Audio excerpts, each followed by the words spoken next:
Be bold and put your faith into action.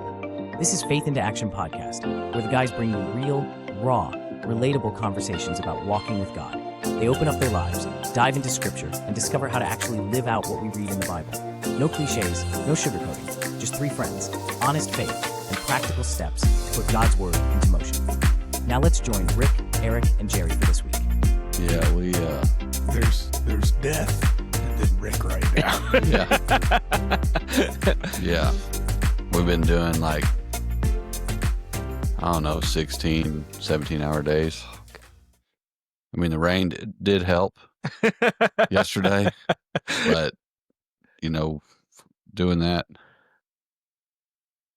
4 days in a row, because we started Tuesday, so Tuesday, then Friday, all the way up through Friday, did 16, 17 hours a day, those 4 days. So yesterday I was just a zombie. I was wondering if you were going to start, because me being the nerd I am, there's the blood moon tonight. Harvest moon was, I think, last night, wasn't it? I think it starts tonight at 5 o'clock. The blood moon, the corn harvest moon. Yeah. I think it's supposed to start at 4 or 5 o'clock our time. We won't really be able to see it. I think it's mainly visible in Africa and Europe. But I was I wonder how that moon actually is going to play according to the corn harvest, if you would start after or if you were going to start before. Well, the sun on Friday flipped me out. I thought it was the moon first thing in the morning. Yeah. I'm driving right to it. Right, because it's the sun when I take the kids to school on Friday. Mm-hmm. So I'm driving right towards it. And I'm like, did the rapture happen? It was I guess holy snap. I guess there was just a haze or something, but it was just so perfectly visible. It was the perfect circle, no. It wasn't mirage too bright to look at. You could look directly at it and just see that perfect circle. And I thought initially that's where the whole blood moon kicked in my mind. I was like, oh, is this the blood moon? I thought that was the blood moon. And so then I started doing research on it. I'm like, oh, no, that's going to happen on Sunday afternoon or Sunday night into the Monday morning. So then my mind went down another rabbit hole, and I was like, I wonder where Rick's at on the corn. Yeah, we started, every day something happened. Every day. So we're in our first farm. It ends up taking about 3 days to get our first farm harvested. And in Tennessee, the fields aren't like they are in the Midwest, where you have these perfect rectangles or squares. So you have this beautiful farmland, and then a peninsula comes out into the farmland that's nothing but a slab, like a rock, and so you plant up to it. Or a lake. Yeah.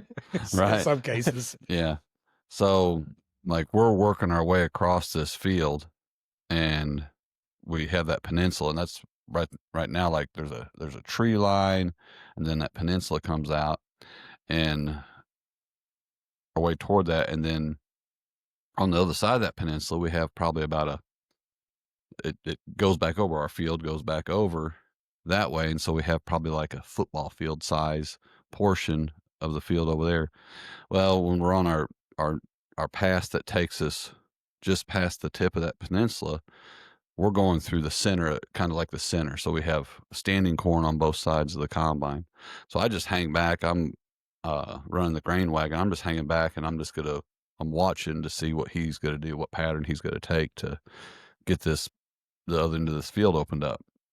So I'm probably 200 yards away from him. He gets down to the end and then turns around to make a pass coming toward me. And about the time he turns around, he's coming toward me. I'm like, it's so dusty, because the corn's so dry. Yeah. I'm like, man, that looks like smoke. And I was like, that's smoke. And I grabbed the mic to the radio. And about the time I get ready to hit it, he gets on the radio and says, "We got a fire." And so I'm in, we call it the big horse, big John Deere 9340, 8 wheels on it, and a 1,200 bushel grain wagon. And the grain wagon's on tracks. And So I'm taking off.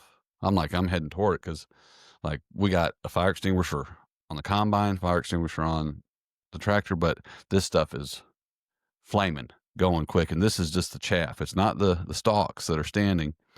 And I hit that peninsula in this massive machine, and I darn near Dukes of Hazzard across this. Because, I mean, we're in like full on emergency 911. Them Duke Calling- boys are at it again. Yeah. Calling the fire department is, I mean, it's an option, but by the time they would Too get late. there, yeah, the field is gone. So I get down there and I'm like, at this, like, we're kind of chattering back and forth on the radio. He's trying to get the corn, the standing corn, cut back just in that little section where the fire, and it's just, I mean, it's jumping. You see the flames jumping from one spot to another. And so I just start ripping through it with the tractor and the grain wagon, because that grain wagon had the tracks on it are like 32 inches wide. And so it's just, I'm just running through it.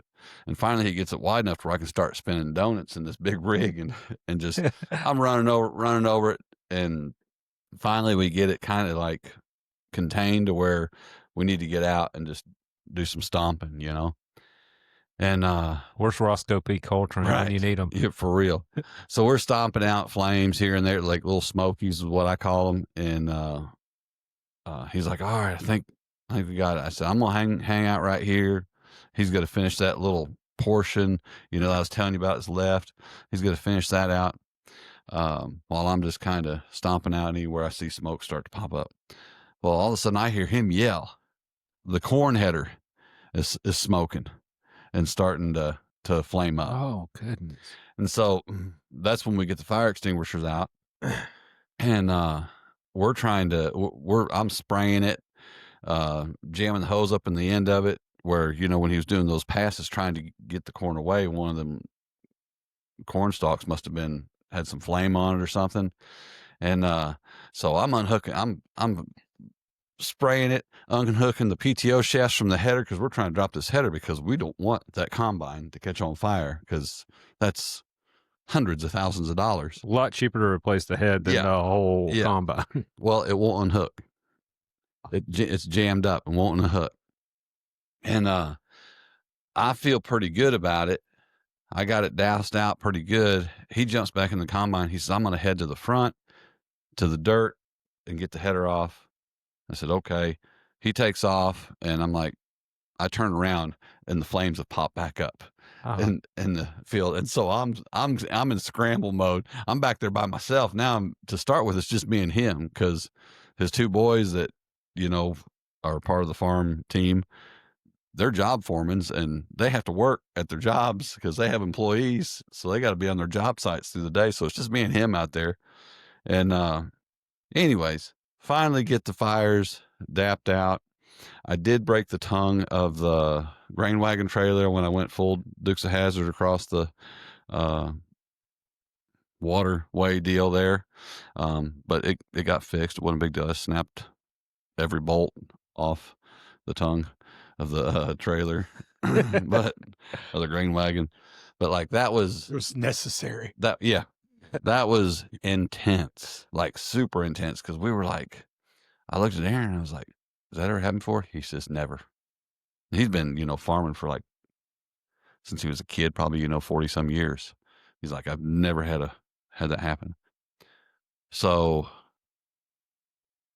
we end up, that was like, say 5 o'clock that afternoon, 5:30, Wednesday afternoon.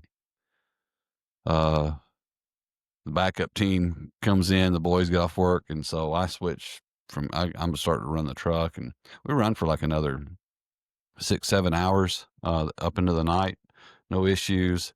The next day me and Aaron go finish that farm up. We get everything moved to our next farm, and,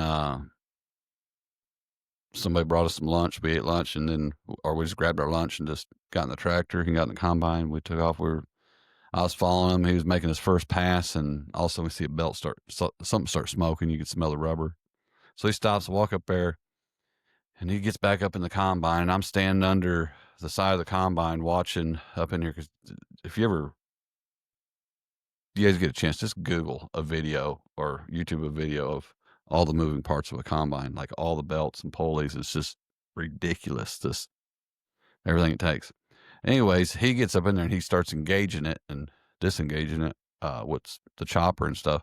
And I'm like, I see sparks. I jump out from underneath the combine, run up to the cab. I'm like, shut it down. Stop.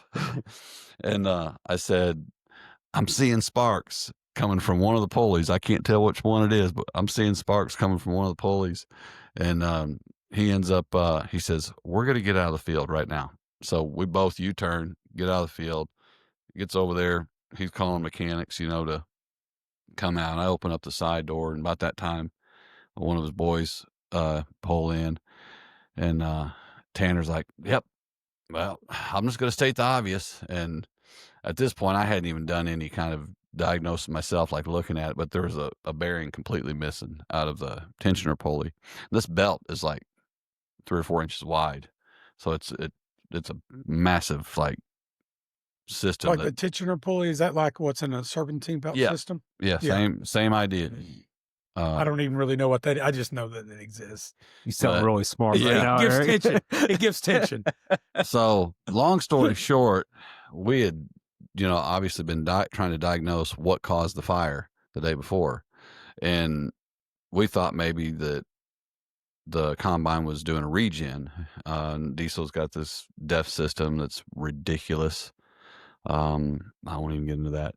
But when they go into regen mode, they'll get like 3 or 4 times, the exhaust will get like 3 or 4 times hotter than normal. And I've heard of tractors, catching hay on fire and straw on fire when they go into regen mode. And so, like, that was one thought we had. And then static electricity, because a lot of corn dust. And but what we believe happened is when that bearing started to come apart, and it was shooting the bearing balls out of that pulley. And because how the fire was, it was like spotted. It wasn't, yeah. It So wasn't it was like little pellet sparks. Yeah. Shooting them at the ground. Yeah.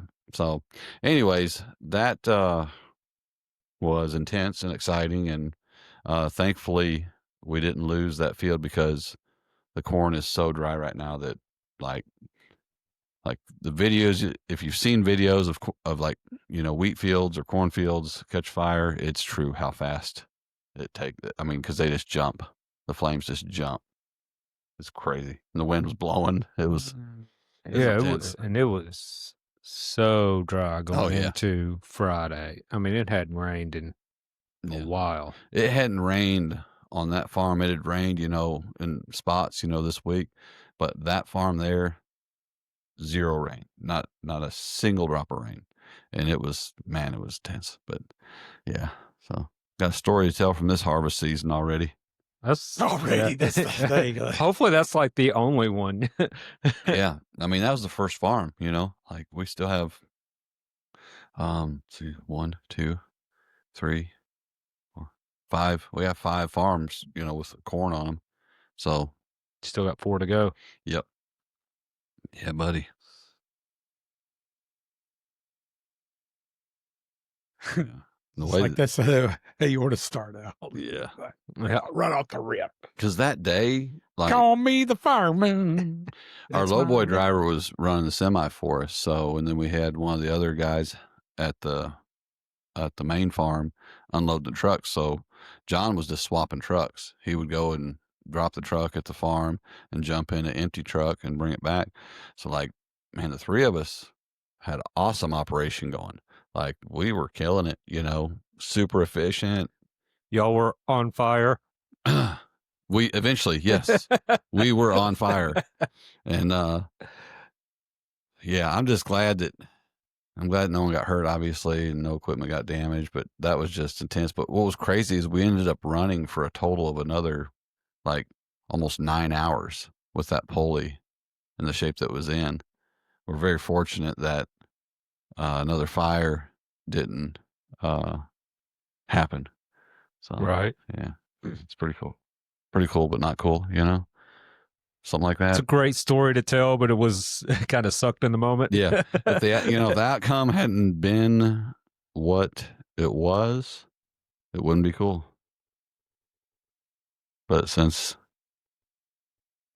since it turned out the way it did, yeah, it was cool. I mean, it's kind of lucky because, like, as I was listening to you tell the story, like, you got the fire put out by the tractor, so you didn't have to use the fire extinguishers there. Yeah. So you still had them whenever Yeah. the combine had caught on fire. Because if you'd Those used the things fire are pretty extinguisher, quick. I don't know what size you have, but I mean, Well, they don't like, last they don't. that No, long. no. Not when you talk about but a I'm field thinking like the fire. one you have underneath your sink or something. Well, I mean, even if you have like a commercial one, I mean, in a house or something, yeah, it's pretty Yeah. useful. But when you talk about a field fire, Yeah, water is your friend in the field. So, like, we have a tank that's mounted up in the back end of the combine that's a pressurized water tank.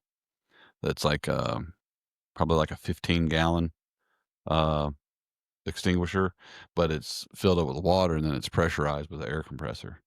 And that's more efficient for like something like that versus, one of the ones you're talking about, that are so big around and this tall or whatever that we have on our equipment. Like, those aren't going to last long enough. And that water tank, it worked. It worked, and it's filled back up, and it's on the combine, ready for the next round. fun fire extinguisher story. Y'all know I managed grocery stores for a long time. One night I was working late and I thought something was catching on fire in the store. The store I was running was close to 100,000 square feet, so it was a big store.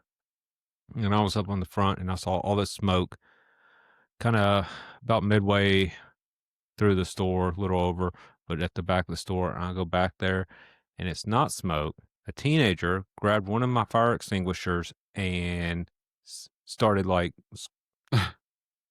spraying it in the store. Nothing was on fire, but you have like this smoky residue coming off of it.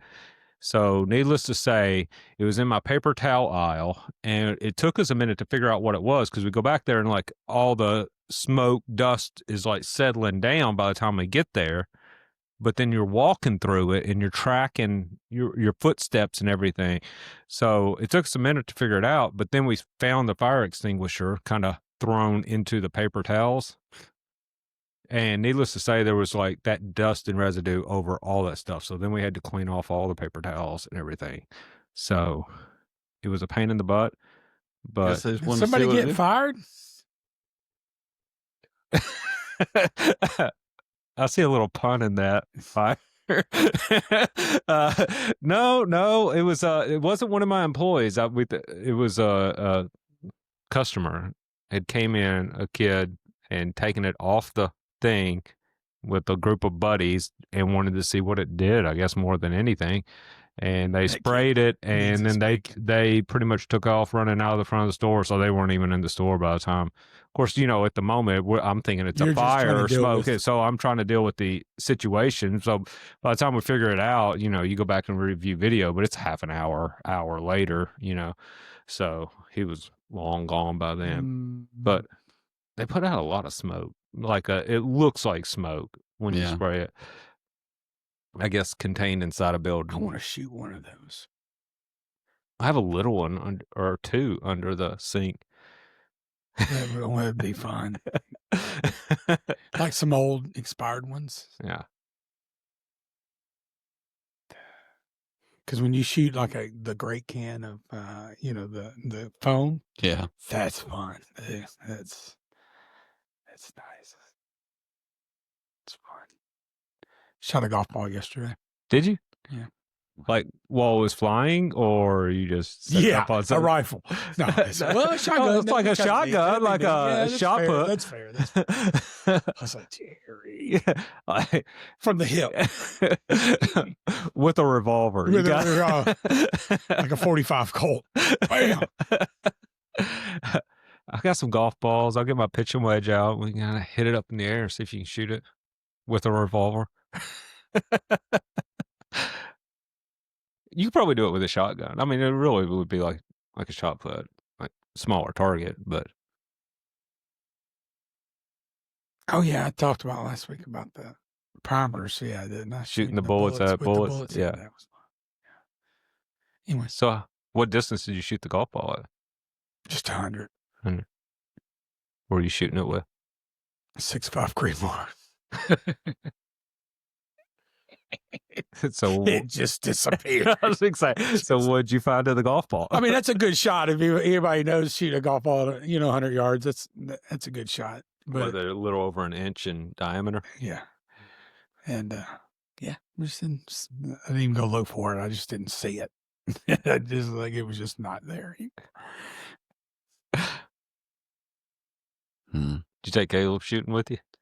He didn't want to go. See, you teared up a little bit. And it's his gun, and I shot it with his deer rifle. I'm doing all the work, made the loads, sighted in the gun. Getting it ready. I mean, I like that stuff anyway. Yeah. I caught a yard on fire one time So that it was real tall grass. When we mowed it down, it was like like yard hay. mm-hmm.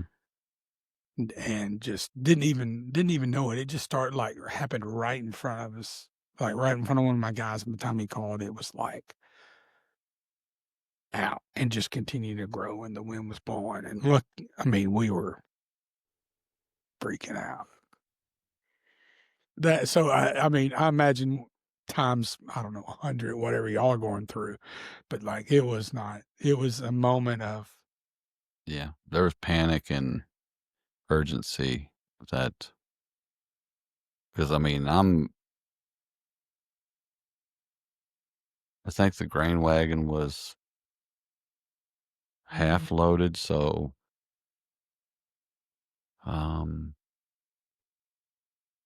grain alone, I was probably around 30,000 pounds.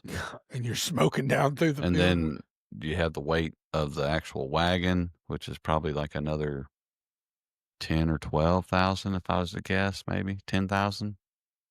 And then I have the big horse, which is, it's got 8. You said that's on the track, the wagon? Yeah, the wagon's on tracks. Is that propelled, or is that just you pull It's it and free. it turns? Yeah, it's just free, it helps with compaction and stuff like that. Like, so you don't, like, if you have, like, our tire grain wagon, it's kind of like, like someone on a skid steer could run over your foot and it not hurt because the way that don't try that at home. Yeah. But the weight's just kind of, it's dispersed, so Yeah. you're taking better care of your fields. You can get in your fields a little sooner, when it's wet, because the one combine that he has, it's on tracks.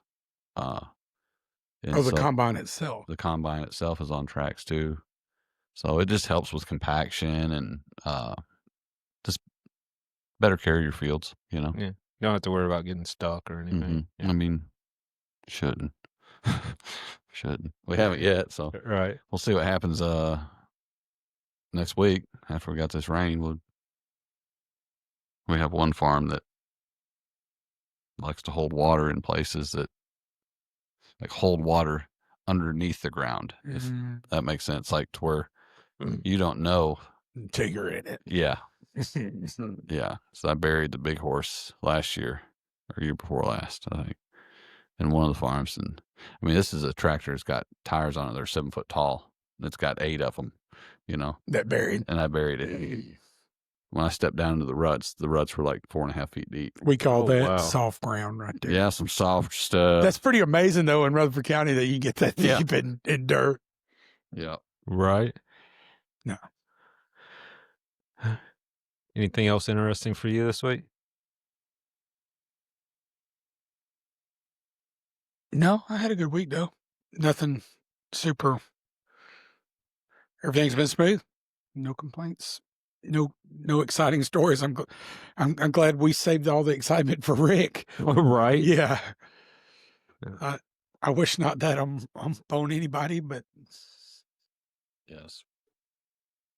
Yeah, mine was easy. I got called and I had to go down to Macon, Georgia for a few days for a project, and meaning I had to drive through Atlanta to get there and back. And I normally hate driving through Atlanta, but the timing of my journey was like the traffic of Atlanta was better than Nashville.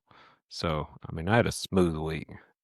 I wonder if you ever think Macon, if they had like a pork festival and they call it Macon Bacon. That's the kind of stuff that goes through my head. Like, You should write the city manager about that. Yeah. And Macon Bacon. You Festival. need to copyright that now. Get some boys, buy royalties. that website. I'm not scared. I'll buy a website. Right. Though I was in a little town about 45 minutes past Macon called Milledgeville, and apparently there's Milledgeville. Milledgeville. Apparently there was a insane asylum there that had been shut down, but in like the 60s it was the biggest asylum in the US. And a couple of the people that were on the project with me went to go see it one night, but I didn't go. I was pretty I guess tired. that's the place but- to put them in some obscure town. So if they get out or something, Kind of stand out kind there. of stand out like Alcatraz, which I heard is opening back up, right? I've heard that a couple times. I've heard that. I don't if know. it's true. I don't listen I to mean, the I news don't know anymore. why I've you wouldn't keep it given open. peace to my soul by not listening to the news. I mean, I feel like just from a geographical standpoint, that's got to be a very safe prison. Like, you can't get out of there hardly. I mean, there's been rumor of one person possibly made it out. If they make it out, yeah, the good for them. Like, Like, you should meet them on the shore. Yeah, Like, all right, you're good, you're good. Pardon. We're gonna keep our eye on you, but yeah, You know you don't want to go back there. And you're like, I'm good. you know how hard it was to get to here, so let's just we call it. We even. talk about going through the fire as the Christians. He's like, Right. All right, well, let's jump in. I think we're way deeper than I thought we were. you better pray, Jerry. You better pray. All right. Father God, we praise you today. Thank you for allowing us the time together and fellowship with our brothers, a chance to talk about your word, to learn from each other, for us to just grow in your word. We ask that you watch over churches today, be with the pastors, the congregations, bless them as they gather together, let them learn about you. And we ask that you bless our conversation today and let your words be our words. Let what we speak be true, and let us have open minds and open hearts to learn. And we ask all this in Jesus' name. Amen. Amen. All right. We'll jump in. So last week we left off at 10. So blessed are those who are persecuted for righteousness' sake, for theirs is the kingdom of heaven. And I'll go ahead and read through 12.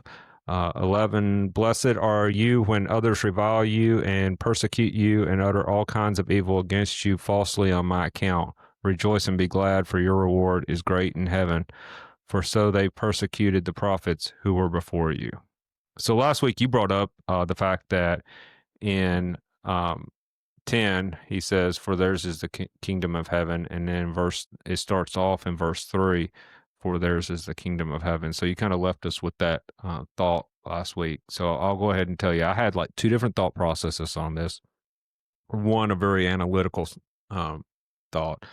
So, like in the Bible, when this was scribed and written down, you didn't have bold or italics. So a lot of times in the Bible, whenever they say truly, truly, or something like that, they repeat it for that emphasis sake. So one thought process was an analytical process, or thought was that Jesus was saying it twice to drive it home, because he knew omnipresent, omniscient. He knew that italics was not going to be created until, I think I researched it was in the 1500s, italics, and then bold wasn't created until like the 1800s. So there was no way there was going to be emphasis on that until for 1500 years, and he didn't want what he was saying to be lost for a century and a half. So that was one thought process I had. I said century, but 1,000 years, whatever that is. But that was the one thought process. And the other thought I had on it was, he puts it at the beginning and at the end, kind of remind us that the kingdom of heaven was the beginning was there at the beginning, and will be there at the end. That it is infinite, no Yeah. beginning or no end. I guess one thought that I've had has been, for theirs is the kingdom of heaven. So it's something you can possess now. So, like, blessed are the poor in spirit, for theirs is the kingdom of heaven. For theirs. It's so you receive it then. So then, like, the next one is, blessed are those who mourn, for they shall be comforted. So if you mourn, you shall be comforted. I don't know. I'm just, now I'm saying it out loud, it's not making as much sense, but like just the fact that, here we go. Blessed are those who are you know, persecuted for righteousness' sake, for theirs is the kingdom of heaven. So it's like, it's something that you can possess. It's not something that you're going to receive later. Is not will be, right? Yeah. It is. It is. Yeah. It's, well, when you go into 8 and 9, I mean, blessed are the pure in heart, for they shall see God. Blessed are the peacemakers, for they shall be called sons of God. So it's like real time. yeah.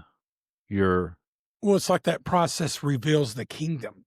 Yeah. Real time. It's not a delayed response like you're just hoping this is going to be an achievement at the end, or a reward, or whatever you want to Something call you it. receive later. Later, it's now. it's like that's. Well, I mentioned fire earlier. No pun intended on. Well, they might not hear that conversation, but no, they will. but you know what? But you know what I'm saying? It's like that's maybe why it kind of ends with the persecution moment, because in those moments actually reveals the goodness of God Mm-hmm. in a way, right? Like that allows you stripped down and stripped away. And so many stories in the Bible are about people on their last straw, or they're out of straws, right? They're hopeless. Get to the end of the rope. Get to the end of the rope. There we go. That's what I was looking for. Like at that point, you can truly see the greatness of God, like your dependency on yourself, back to the humble and the peace kind of stuff in here. Like you're at that last rope, like you are able now to see the fullness of God. And I think we see God, Jesus, particularly in these gospels, like a lot of his lessons are revolved around these people that are at the end of the rope, that can truly see him for what he is. Like their self has been removed. There's no more of themself in the way. Mm-hmm. Does that make sense? Kind of. It's kind of like what the first 4 Beatitudes kind of deal with, is like they deal with your condition, Yeah. Yeah. you know? It's Getting that away, right? Yeah. Yeah. And then the latter 4 are about the result of that.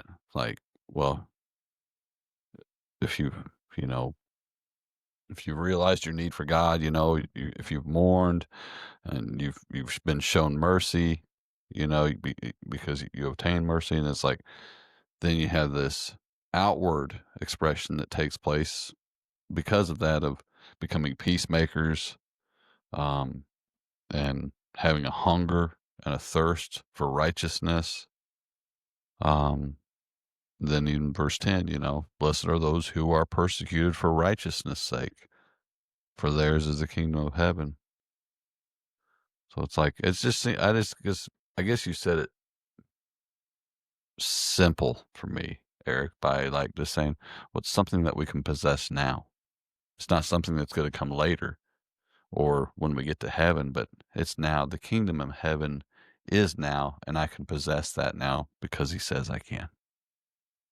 Because of results of these things, of these actions that I'm taking toward him. And then just the persecution. Oh, I don't even know where to go with that. Well, do both of you guys not think it's one of those things? I think peace is further up, because in persecution you can have peace, Mm-hmm. but we have. I'm trying to think of the right word. We've equalized, convoluted, whatever you want to call it, and maybe it is actually in the thesaurus, but we've made peace and happiness almost like a synonym. Right. Like immediate joy. immediate joy. And I do think I've looked at this, and I think y'all agree there is a progression in these, a build up, right? But man, if I, let me just come to me in this, if I can truly buy into and get to the place where I can have peace in tribulation or in trials and tribulations, man, I think my life would change like immensely. And that's part of my problem, because I don't find the peace. I jump to anger, frustration, discomfort, unhappiness, which I think unhappiness is okay, but there is a peace. Like, I'm not going to be happy that these things are happening, but I can be peace that there's a reason and a justification, a purification, a sanctification, all these church words involved in that. So I could trust it in a way. Peace is almost like me trusting the situation, regardless if I'm happy with it or satisfied with it, or if that's what I would have done for myself, kind of thing. And so it's not like my life is in shambles, but I'm saying that peace module is something I'm highly deficit in, because I just jump. When I lose peace is honestly the spot that I want to jump back in control and try to force myself or force my surroundings and conditions into a peaceful environment. And now that I look at it, talking about it, like, it normally just stirs it up. Yeah. Does that make sense? Yeah, That's for me. I don't know if it works like that for It's everybody. bringing a question up that I have is then, okay, if you don't have peace or you're losing peace, then you don't have joy. And if we don't have joy, according to Scripture, the joy of the Lord is our strength. So if I don't have joy and I don't have peace, then how am I going to have strength in the midst of the chaos or the persecution or whatever I'm going through? Like a domino effect. Yeah. Like reverse. Yeah. Taken away. Because the fruit of the Spirit is love, joy, peace, patience, Yeah. So it's Well, like, we don't have to keep going. Yeah. right. So it's like, but to me, like, so if we're, again, I'm thinking out loud here. So disclaimer. Yeah. Asterisk. Yeah. I'm just thinking that if we don't have peace, because I like what you said about happiness, it's okay not to be happy or to be unhappy about a situation, but as long as that unhappiness is not causing or not controlling us, I guess, Mm-hmm. And dictating our choices on how we navigate through the situation. But when I think about, like, if I'm lacking joy or peace, then the deficit is in my relationship, my connection with God then. And because that's the fruit of the Spirit, because, like, that's what comes out of our relationship with the Lord is, peace and patience. It's like a singular fruit, I've always thought of, I'm going to go on a little sidetrack here, but I've always thought of the fruit of the Spirit as like being one single fruit, hanging from a tree. So like when I would bite into that fruit, the flavor is love, joy, peace, patience, kindness, goodness, gentleness, and faithfulness, and self-control. Like those eight. So it's not 8 different trees, 8 different fruit trees. No, it's one tree. So if I'm lacking Multivitamin. right. Yeah. Yeah. Right. Yeah. So it's like, if I'm lacking self-control, well, then that means I'm lacking love and joy and peace and patience. Like if I'm lacking if I feel like I'm lacking, self-control or gentleness or kindness or whatever, if I'm lacking, I'm lacking in every one of those areas. So it's got to be one fruit is what I'm thinking. It's not just, so like, if I don't have peace, that means I don't have joy. Well, does it not say does it say Fruit. the fruit, right? Yeah. Singular. Yeah. Now, I haven't dug deep into but the fruit may be in its attributes of the fruit. Yeah. Like, I like what you're saying. Like, you can't just take more B12 Right. and make your, you know what I mean? Yeah. Expect your vitamin C to go up. Yeah. Right. Yeah. So that's what I'm thinking in my head. I've talked about part of this out loud, but part of it I haven't, to where I'm like, It's like, okay, if I'm lacking in any one of these areas, then I'm lacking in all of them. It's not that I'm lacking in one area, no, I'm lacking in all because they're all connected. Well, you and I've talked off camera before because I've done the Beatitudes previously in a small group, kind of like in between a transition of books. When we finished Matthew, we now are in Revelation, but we went back, not Revelation, Genesis, which is amazing, by the way, like a in-depth go through in a small group with Genesis, pretty cool. But I mean, Jesus very well might come back before we get done with that book. That's how long. But anyway, but Matthew, so in between that transition and for the break of last Christmas, we went back and did 3 weeks on the Beatitudes. But one of those things too, like I think really to your point, like we get through the Beatitudes and we find ourselves delinquent in an area. Well, it's not like you can't just work on that area. You have to reset yourself.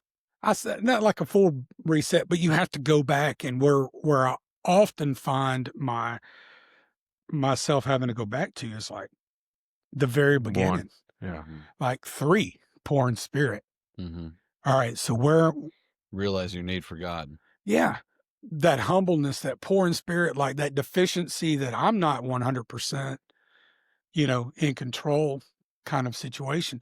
And then it doesn't mean I'm falling apart in my life, but I have to go back and reevaluate like the foundation. I think it's built. I really feel like there's a very distinct point of how this is built and said. I mean, Jesus, I don't think did anything haphazardly. I think there's a reason these are lined up like that, and they all kind of build into it. And you almost think that at the end of this is the fruit of the Spirit. Mm-hmm. Like you're able, you know, and we often say, man, I'm lacking this or that. I really need to work on this and that. Well, maybe I need to go back and work on my spirit. Maybe I need to be more poor in spirit and work back through these things and get stronger at the end to that multivitamin fruit of the Spirit, because I just can't inject. So I'm gonna go down a rabbit hole here Come on. that my mind has just opened up as we were talking. I So like rabbits. so there is no or very unorganized thought here. Okay, but as we were talking, it's just we were talking about how like the first few are so much about our relationship with God. And then after that, it's kind of like our actions probably with other people. So then it just got my mind. I'm like, okay, well, how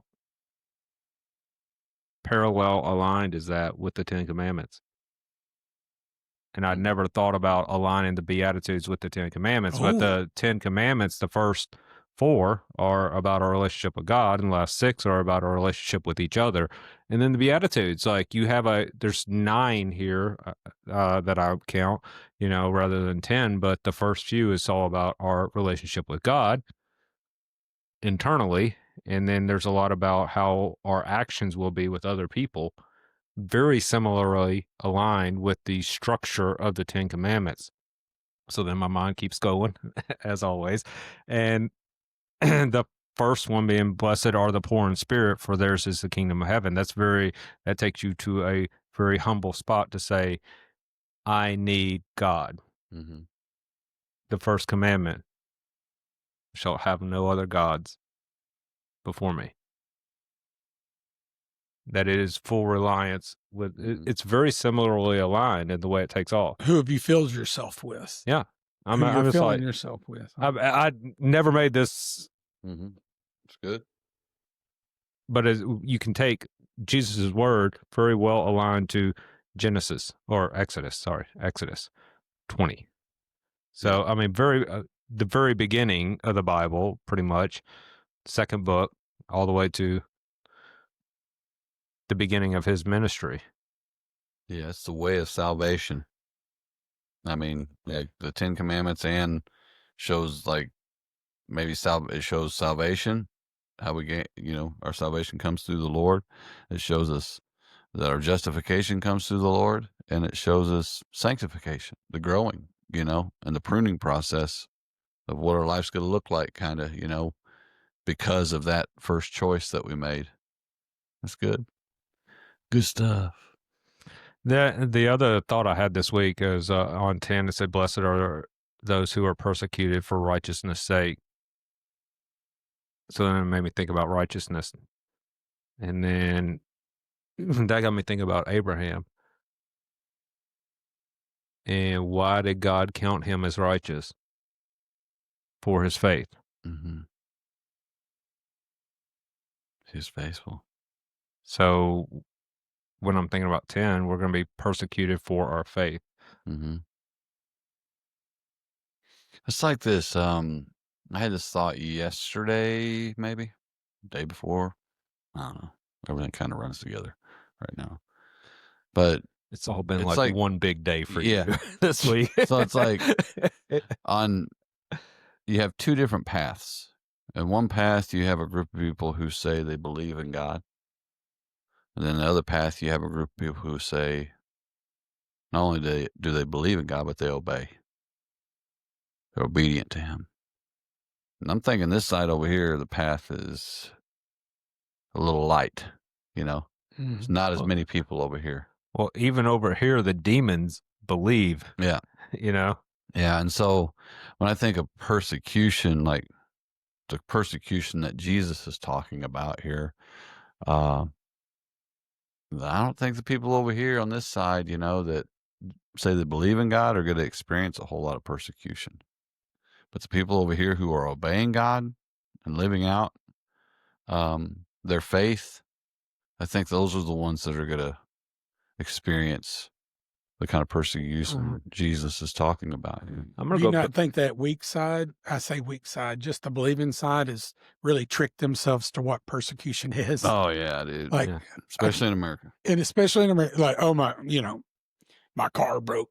I'm being persecuted. Yeah. Or I got a ticket for running a stop sign. I'm being persecuted. Stop sign, yeah. Yeah. I didn't go into work. I got fired. I'm being persecuted, but you know what I mean? They really feel like they're probably experiencing some sort of persecution. No, that's a result of your bad choices. Bad choices. Yeah. Go ahead, Jerry. Sorry. Devil be working. Devil be working, man. You didn't pay your Verizon bill, No, I'm going to go back to what you were saying, like the being obedient versus believing, I'm going to take that right back to Abraham.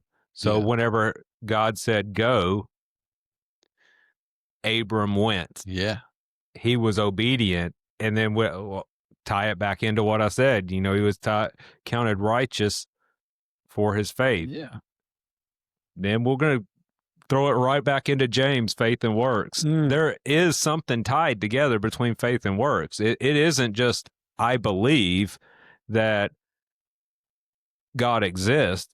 It is listening and obeying to him as well, Well, you can come back to that Penn statement. And proselytizing. It's like that. If we really believe in the God that we say, the Savior that we say we do, like, how could you not produce something out of that? Yeah. You know what I'm saying? Like, and we've talked ourselves into, like, we have nothing to offer.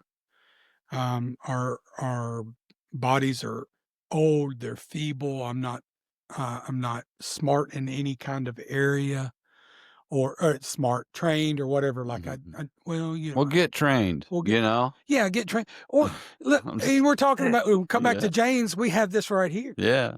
Like, disciple somebody, speak wisdom and knowledge into somebody, speak the love of Jesus in your life to somebody. Like, how is, if you can't, I would challenge this. If you're feeling like you can't do it or that you're not qualified, I would challenge it to think that, like Moses, like, oh, I can't talk good enough. God, choose somebody else.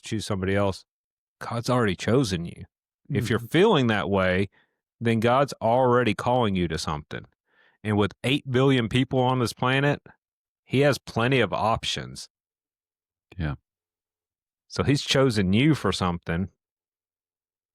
And then we try to put God in a box of saying, well, I'm not confident enough or I'm not smart enough to do this. And then we put God in a box to say that God can't help me do it. Come back to the pastor of 2819 church, Philip Philip. Anthony Mitchell. Philip Anthony Mitchell. I mean, I'd said it before, but let me reiterate. He had a good thing of like where I think he was really referencing today's generation, but I think this is all generations ultimately that we're so worried about making our path. I'm really paraphrasing. I actually saved the video of it, but making our path versus what's the meaning of life? We're making our meaning in life, right? Controlling our path versus discovering our path through Jesus. Meaning like it can very well be two different directions. Mm-hmm. Does that make sense? Yeah. Like God built us and constructed us and knows every hair and everything. Like in his omnipotence knows, doesn't force us, but he knows what the absolute best path in our life would be. Right? I'm not saying we'd be happy with that path. I'm not painting, it's going to be built with struggles and different things, but we get involved. Most fruitful. But yeah, most fruitful, spiritually, salvationally fruitful path. How about that? Mm-hmm. But yet we try to create that path for ourselves rather than discovering and being aligned through these scriptures, possessing the things that we are talking about. And I'm saying this as deficient in that, right? Right. And then that path opening up, being revealed to us. But we are like, we get unhappy, feel persecuted, or, but that's what's so great about God is ultimately we can come back, but it's kind of sad. All the paths I've cut for myself, knowing that there was a path out there, with more fruit at the end, spiritual fruit at the end than the paths that I've carved. But luckily in God's grace has allowed me back on that path, and I continue to, take little side tracks, little side hikes, I'll try to find this video. I saw it this week, but it's like this pastor was talking. He was saying he had a Rubik's Cube and he's like, I can't do a Rubik's Cube. And then he brought somebody on stage that apparently could do Rubik's Cubes. And he was saying, when I try to take control, it's never going to get solved. But when I give it to God, he can solve it. But the problem was he'd give it to the guy on stage with him, but he kept trying to take it away from him. He kept trying to take it back. And, you're not doing it fast enough. That's not what I wanted. No. So he slowed the whole process down. I'm like, how often do I do that with God? I'm like, all right, God, I trust you with this. 15 minutes later, I'm like, all right, God. And you're like, 15, right. you're like, come on, and instead of just releasing it, I keep trying to take it back, not trusting the full process. Yeah, ultimately, I guess my thoughts is that I think I might have said this last week, but like this isn't our home. Our home is in heaven. And if we're foreigners in this land, then we've been sent here by God to fight a war spiritually and to fill heaven with, as many people as possible, because that's what he's created us for. And he gives us the roadmap on how to navigate through that, how to bring ourselves back over to his path. The conditions of our mind and heart, and to look at those things. And we know when our heart and mind is in the right place because we're going to have a hunger and thirst for righteousness. And we're going to be okay with being persecuted for righteousness' sake. And then ultimately, we're blessed when people do revile us, who don't think that just think we're crazy. Apostle Paul writes, he says, this is foolishness to the world, you know, Mm-hmm. but he will use the foolish to confound the wise, you know? So it's like we're a part of something so much greater and so much bigger than ourselves. And for us to be able to um, have a God who loves us enough to father us into the path that leads to not just eternal life, but life here, you know, an abundance of life here for his name's sake. What a blessing. Like what so many people are missing out on, and what so many people, including ourselves at time, are chasing after to bring that sense of fulfillment, you know, that hunger and thirst for righteousness. It's like that's what we need to be chasing after, you know, and we can only do that if we realize our need for God. But ultimately, like this final verse for me just really hits home about rejoice and be glad, be exceedingly glad, for great is your reward in heaven. For so they persecuted the prophets who were before you. So like you're not alone. Like to think like if we get to a place where we're actually being persecuted because of our faith, not because of a political stance or because of a bad choice that we made, but because of our faith, when we're actually being persecuted because of our faith, man, we should rejoice in it. You know, we should be glad in it. And if we're rejoicing, that means we have the joy of the Lord. And if we have the joy of the Lord, that means he is our strength and we're not doing it on our own. So, you know, what's the psalmist say? He says, pain may endure for the night, but the joy comes in the morning. So it's like, you know what? It can't stay dark all the time, you know, short-term pain for long-term gain, you know? Right. I'm reading 12 and I'm just sitting here thinking, and this is just off the wall thought, but like, you think James was there? The brother James? Because how does he start his book? 1, Yeah. 2. Mm-hmm. You know, dear brothers and sisters, when troubles of any kind come your way, consider an opportunity for great joy. For you know, when your faith is tested, your endurance has a chance to grow. And then he just heard his half brother rejoice and be glad, for your reward is great in heaven. You know, Right on. And come back to James, like half brother of the creator of the universe. the person that spoke the universe. Universe in existence. So if it, I can only imagine, again, speaking for myself, having to grow up with that, deal with that, and maybe, you know, I don't know if we have a ton of detail. I've heard some commentary, but I would be a little resentful and jealous for a while. You know what I mean?